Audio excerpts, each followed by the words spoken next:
Hypervolt is a great tool for endurance athletes, primarily because it's repetitive motion sports. And we're gonna focus primarily from your belly button down because of the repetitive motion of the ankles, the knees, and the hip muscles. So as we take Rachel through this, we're gonna focus primarily on the gastrocnemius. We're gonna focus on the outer hip flexor, the TFL. We're gonna focus on the outside of the leg called the IT band. Then we're gonna focus on the hamstring muscle and into the deep hip rotators. So we're gonna ask Rachel to turn it on, and then we're gonna focus first on the calf or the gastrocnemius muscle, which oftentimes gets tight when you're running and cycling.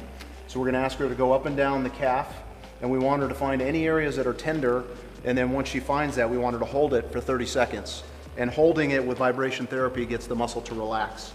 Keys on this is you have this inside bone here called your tibia. You wanna stay off of that bone when you're going through.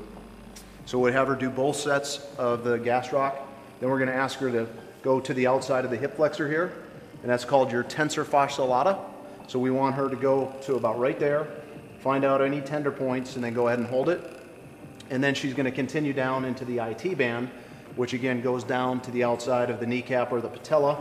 But once again, you wanna stay off of the joint line and certainly off of your kneecap, and you wanna just go through that area. And when you find any tender points, just go ahead and hold it.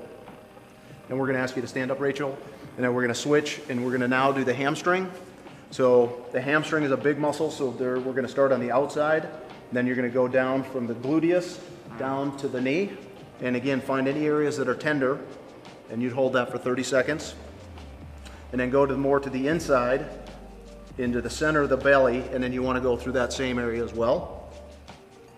And then we're gonna switch to the hip rotator. So you have this bone here, the ilium, from the front to the back, and the hip rotator is right here. And we wanna go deep into that muscle. And again, we wanna stay off of the bone. We wanna get it right there, and we wanna hold that for 30 seconds in that area.